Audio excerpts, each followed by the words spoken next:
আমরা তো বারবার বলেছি যে বাংলাদেশের বর্তমান সরকার গণতন্ত্র এবং সংসদকে একটা খেলুড়ে হাস্যকর জায়গায় পরিণত করেছে।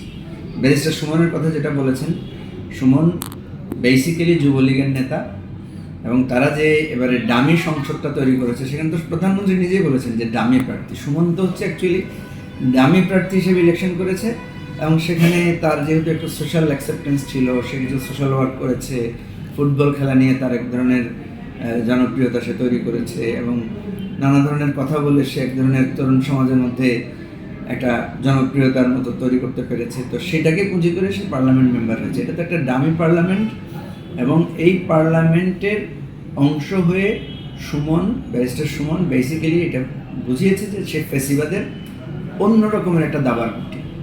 এখন যেটা হচ্ছে যে সে কৃত্রিমভাবে সরকারের বিরোধিতা করছে, কৃত্রিমভাবে তাকে প্রাণনাশের হুমকি দেওয়া হচ্ছে।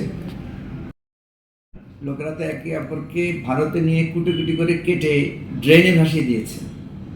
তো এটা তো কোনো অস্বাভাবিক ব্যাপার না। সুমনের ড্রেনে যদি সুমনের যদি এরকম টুকরা টুকরা লাশ ড্রেনে পাওয়া যায়, এটা তো আওয়ামী লীগের পক্ষে সম্ভব। আওয়ামী লীগের লোকেরা এটা করেছে, এবং আপনারা এখন দেখেছেন যে সবার নাম আসছে, আওয়ামী লীগের জেলা সেক্রেটারি, আওয়ামী লীগের নেতারাই এই কাজগুলো করেছে। সুতরাং এটা হচ্ছে আমাদের দেশের মানুষের জন্য একটা এন্টারটেনমেন্ট। এই যে সুমন এখন জিডি করছে, এখন তার প্রাণনাশের হুমকির কথা বলা হচ্ছে। এরপরে দেখা যাবে যে এই বিষয়গুলো নিয়ে দেখা যাবে তাদের মধ্যে, এই যে আপনি দেখেছেন রাজশাহীতে তাদের মন্ত্রী এবং এমপিদের কোন্দলে সেখানে মানুষ মারা গেছে।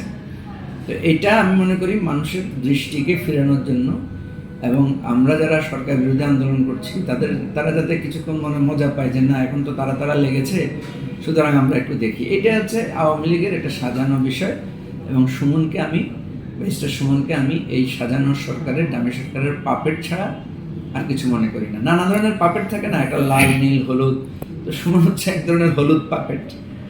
তো এই পাপেট আলটিমেটলি আমি মনে করি যে তার মুখোশটা উন্মোচিত হয়ে যাবে।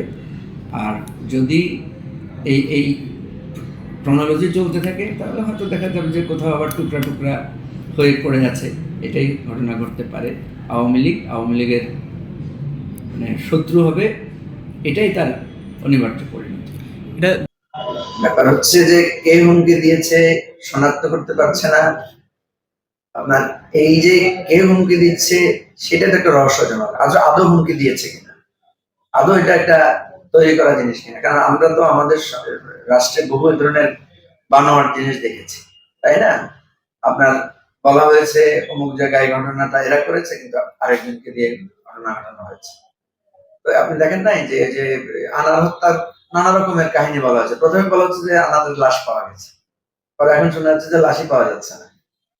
এই জন্য প্রথম কথা হচ্ছে সুমনকে কেউ হুমকি দিয়েছে কিনা, যদি দিয়ে থাকে এটা অবশ্যই অপরাধ, এটা তদন্ত করতে হবে। হয়তো কেউ হুমকি দেয় নাই, অথবা এমন কেউ হুমকি দিয়েছে যেটাকে আবার পুলিশ জেনেও সেখানে হাত দিতে পারছে না বা হস্তক্ষেপ করতে পারছে না। কারণ এখানে তো আমরা দেখতে পাচ্ছি সে আপনার ইয়ার বিরুদ্ধে, যে আদালতে যে সে বেনজিরের বিরুদ্ধে তার আবেদন জারি করেছে ইয়াতে দুদকে। সুতরাং এটা আমি বারবারই বলছি যে এটা একটা গেম, এবং এই গেমটা হচ্ছে মানুষকে বিভ্রান্ত করার জন্য, মানুষকে অন্যদিকে একটু বিজি রাখার জন্য।